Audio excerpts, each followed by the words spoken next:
gracias al comité organizador por brindarme aquí la oportunidad de presentarles un protocolo sobre una de las patologías, si no es la patología más frecuente que nosotros tenemos. Cuando nosotros nos sentamos a organizar el programa científico de este congreso, realmente pensamos que cuando uno revisa los temarios de los congresos de perinatología, nunca hay un tema dirigido directamente al aborto, digamos que puntualmente sobre el manejo.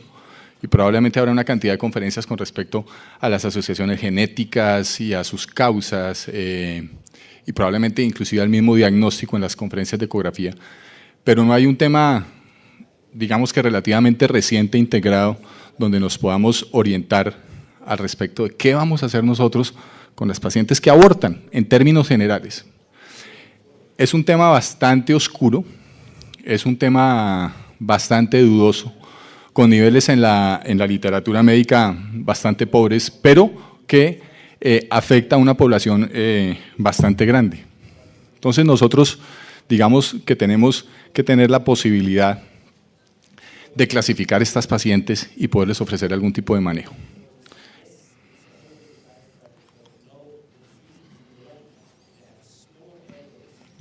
Ok. Entonces, miren, tenemos una incidencia altísima del problema, una incidencia más o menos entre el 15 y el 20%, la patología afecta un 15 o un 20% de las pacientes embarazadas. Yo creo que no hay ninguna patología que tenga esa incidencia realmente en el embarazo. Y tenemos unos factores asociados, no sé si hay un señalador. Tenemos algunos factores asociados, pero fíjense que cuando nosotros hablamos de recurrencia, la palabra recurrencia la tenemos que volver a retomar, porque entre un 25 y un 30% de las pacientes que tienen antecedentes de abortos vuelven y repiten el mismo episodio. O sea, nosotros no deberíamos esperar que una paciente tenga que tener 3 abortos, inclusive en algunas clasificaciones 2 abortos, nosotros consideramos las pérdidas recurrentes después de 2 abortos, para que esta paciente tenga la posibilidad de, en un 30% de su siguiente opción de embarazo, volver a presentar otro aborto. Obviamente hay otros factores asociados, ¿sí? Fíjense que en todo caso en las primigrávidas, digamos que únicas el 6 al 10%, estas pacientes que tienen un alto porcentaje, y las pacientes que en todo caso están en tratamientos de infertilidad después de los 38 años también tienen un porcentaje relativamente alto. Y hay una cantidad de causas de las cuales yo no me voy a detener acá. Fíjese que la incidencia de abortos, inclusive en este grupo de pacientes idiopáticos, que son sobre todo las pérdidas tempranas que a veces no diagnosticamos, es alta. Los factores genéticos asociados a pérdidas tempranas con traslocaciones, nosotros inicialmente no hacemos estudios de cariotipo en los padres, ni hacemos estudios genéticos fetales iniciales, pero ya les voy a mencionar cuándo está indicado que esas pacientes sean estudiadas. Sobre todo con el cariotipo paterno, acabo de hacer una aclaración, y es que probablemente cuando hay alteraciones del tipo de la traslocación, donde los papás pueden tener tipos de traslocaciones balanceadas, este bebé en todo caso, con esos padres afectados, tiene una posibilidad de tener una traslocación solamente en el 1% de los casos, razón por la cual no amerita el estudio inicial de los pacientes, de esos papás con cariotipo, porque ese es el porcentaje que tiene toda paciente embarazada de tener un bebé con una traslocación balanceada. Factores anatómicos, dentro de los cuales está el más frecuente, que son los pólipos endometriales, las trombofilias, a los cuales nos vamos a referir pues porque estamos en el segmento que nos ocupa, y además porque la incidencia de trombofilias en este tipo de problemas ha aumentado dramáticamente, como se las voy a mostrar ahora. Y estas causas endocrinológicas, dentro de los cuales están todas estas que ustedes ya saben, dentro de las cuales también está el mecanismo de disminución en la producción de progesterona o alteración de la progesterona en la implantación o en la modulación endometrial, que afecta a todas estas, digamos que patologías, incluyendo las pacientes que tienen hipotiroidismo con anticuerpos antitiroideos positivos, que es muy importante porque esas pacientes que tienen hipotiroidismo, si les demostramos anticuerpos antitiroideos positivos, tienen un mayor riesgo de presentar abortos por reabsorción fetal, o sea, las pacientes que tienen hipotiroidismos autoinmunes, básicamente. Cuando nosotros tenemos una paciente que aborta, nosotros tenemos que entrar a hacer un diagnóstico mucho más diferencial de esa paciente y no clasificarla dentro de las pacientes que abortan y que simplemente tienen una pérdida, así tengan la primera pérdida. Nosotros tenemos que entrarle a preguntar a esa paciente cuándo fue el aborto, a qué edad gestacional fue el aborto, si cuando tuvo el aborto le alcanzaron a hacer una ecografía y si le hicieron la ecografía, ¿qué le vieron en la ecografía? ¿Le vieron el saco y la vesícula vitelina? ¿Le vieron el saco, la vesícula vitelina y el embrión? ¿Le vieron el saco, la vesícula vitelina y el embrión estaba vivo? ¿O le vieron el saco, la vesícula vitelina y el embrión no estaba vivo y ya estaba muerto? ¿O el embrión estaba vivo y se le murió después? Todas esas cosas son muy importantes porque de acuerdo a esa clasificación nosotros vamos a orientar el estudio. Entonces vamos a hacer un diagnóstico diferencial de estas pérdidas, de estos abortos. Entonces la primera es las pérdidas preembrionarias.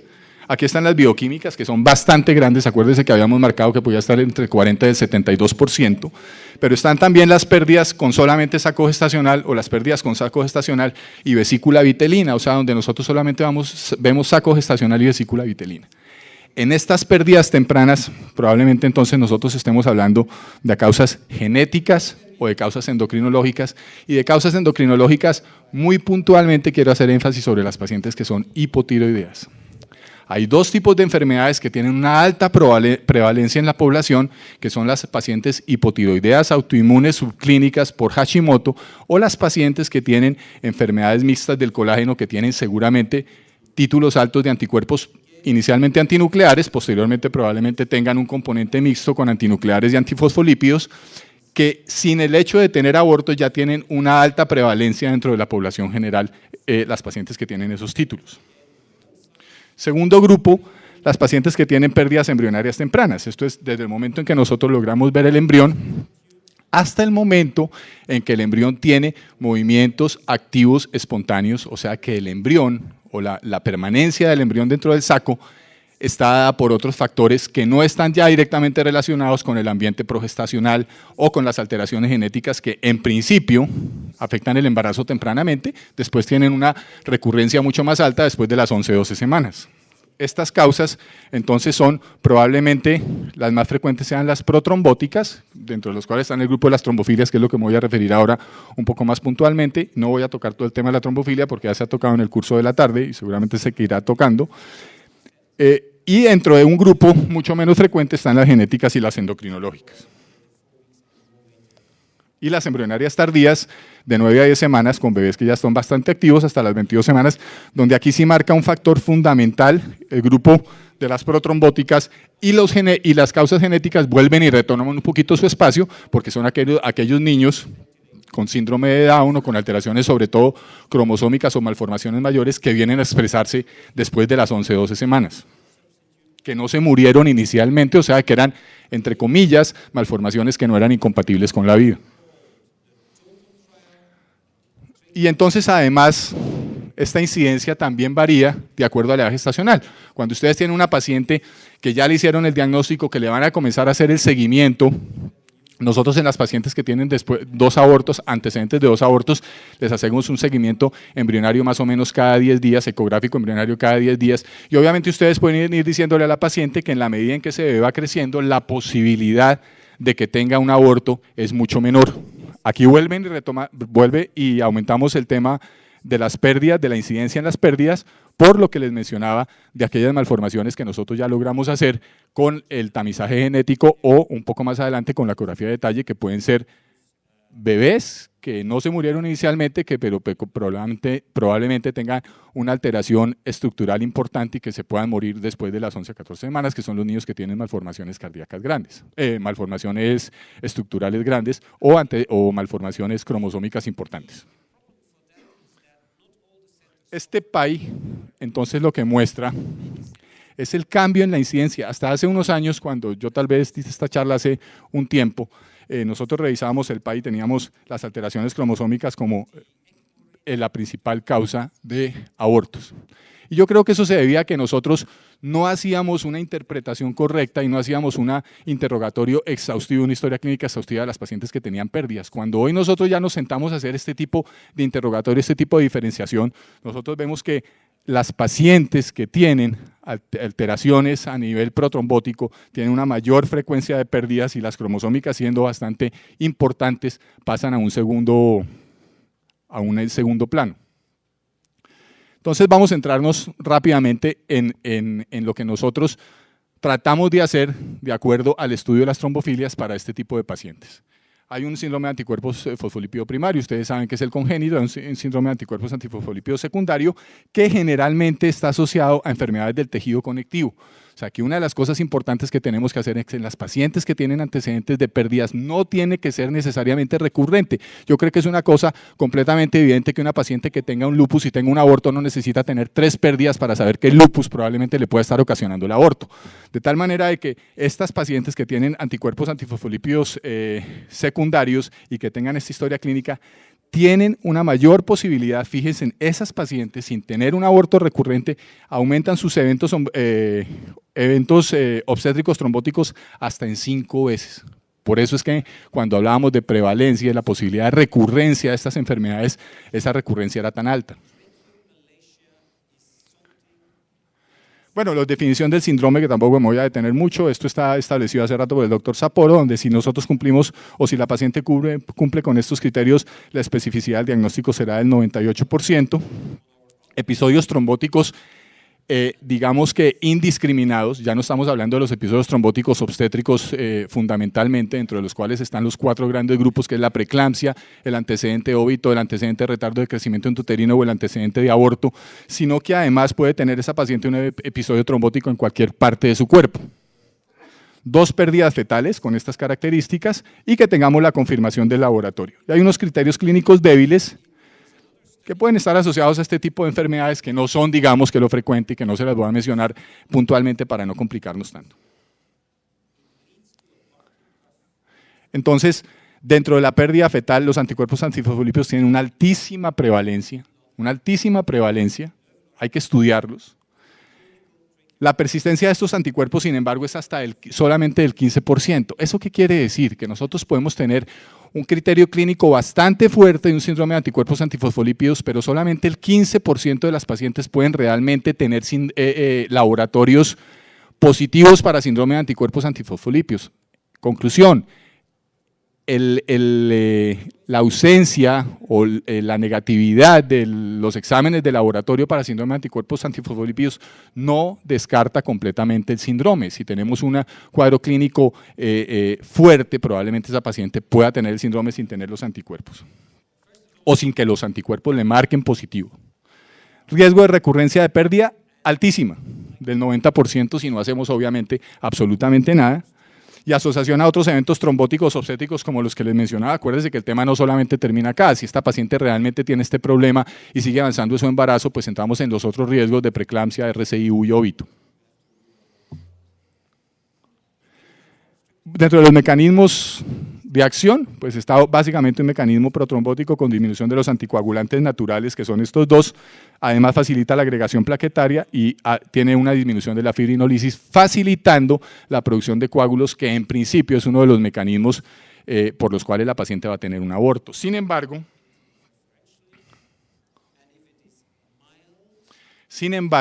tiene otras acciones que son mucho más puntuales sobre el embarazo. Produce una disrupción de la anexina 5. La anexina 5 es clásicamente el anticoagulante trofoblástico por excelencia, y el anticuerpo antifosfolípido se va a la anexina 5, produce una disrupción de esa anexina 5 y produce una generación de trombina. También hay una acción antitrofoblasto, o sea, el anticuerpo antifosfolípido va sobre el trofoblasto, reduce su proliferación, produce una apoptosis del sincitio trofoblasto y produce una disminución de la gonadotropina coriónica, y probablemente en este grupo estén un porcentaje alto de pacientes que tenemos con pruebas de embarazo positivas, que alcanzan pruebas de embarazo positivas altas sin llegar a pruebas de embarazo que nos sugieran que nosotros podamos ver el saco y que de un momento a otro comienzan a disminuir, y me imagino que ustedes lo han visto con muchísima frecuencia. Pueden estar en este grupo de pacientes con anticuerpos antifosfolípidos y actividad antitrofoblasto. Y también actúa sobre la fisiopatología del complemento. Acuérdense que el complemento es uno de los factores fundamentales que media el estado inmunológico de la implantación del embrión. El complemento media una respuesta inflamatoria que es inhibida por los componentes del complemento, y lo que hace el fosfolípido es activar mucho más el complemento, hay mayor respuesta inflamatoria, hay mayor posibilidad de que ese bebé sea rechazado desde el punto de vista inmunológico por la paciente en su mecanismo de adaptación inmunológica al embarazo. Y además también está, fíjese, asociado, todo esto está conectado, ¿no? Está asociado con retardo de crecimiento intrauterino. Y directamente sobre el embrión tiene un efecto embriotóxico, o sea que estas pacientes tienen una transferencia pasiva de esos anticuerpos, van al feto y producen reabsorción fetal en el 40% de los casos, o sea, en un porcentaje altísimo. Ustedes ven pacientes que alcanzan a tener algún tipo de actividad embrionaria con frecuencia cardíaca fetal y de un momento a otro ya no ven la frecuencia cardíaca fetal y si ustedes la citan a la semana ya no les ven el embrión. Es probable que esas pacientes tengan un síndrome de anticuerpo antifosfolípido activo en ese momento. Entonces, ¿cuáles son los criterios para tener nosotros el diagnóstico? Pues evidentemente episodios trombóticos, el evento obstétrico al cual nos trae la conferencia, criterios clínicos de enfermedad autoinmune y algunos criterios de laboratorio. Nosotros solamente estamos utilizando estos 3 ítems en el laboratorio, no estamos pidiendo el esquema completo de antifosfolípidos porque la sensibilidad y la especificidad de todo el esquema de anticuerpos antifosfolípidos no alcanza a ser más allá del 5 al 10%.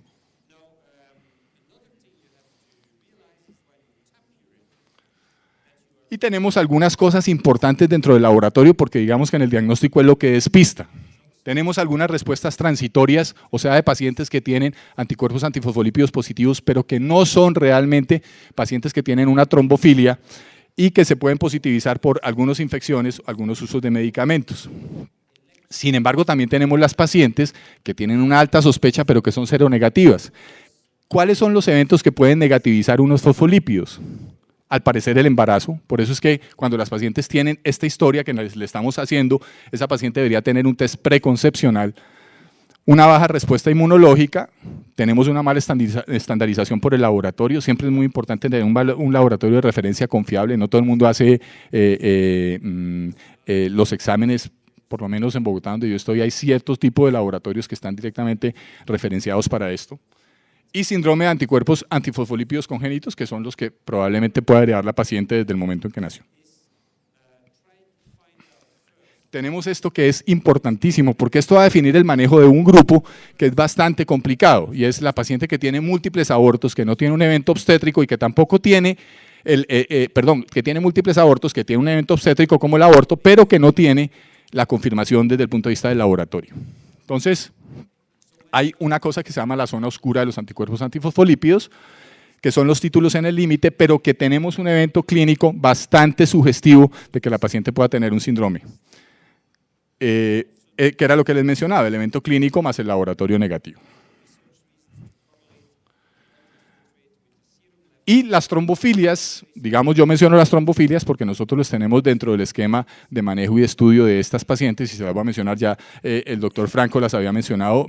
Esto es un estudio de metaanálisis donde para factor psicodeceleven y pérdidas fetales después de las 12 semanas tiene una alta asociación con unos horredios altos, y en pérdidas recurrentes con proteína S, también tiene unos horredios bastante altos. Hay que hacer mención que el embarazo puede alterar las mediciones de proteína S, que es uno de los anticoagulantes naturales, y nosotros lo vemos con alguna frecuencia. O sea, pacientes embarazadas, ya embarazadas, que ustedes les vayan a pedir una proteína S, pueden tener entre comillas una deficiencia de proteína S sin realmente tener una deficiencia de proteína S. O sea, que este examen tiene validez y aplicará para el tratamiento si el examen es hecho previo al embarazo, o sea, en un test preconcepcional. Entonces, cuando nosotros tenemos 1 o 2 abortos, estas pacientes, ¿a dónde van? Van a un estudio de fosfolípidos, a un estudio de anticuerpos antinucleares y tiroides. ¿Por qué?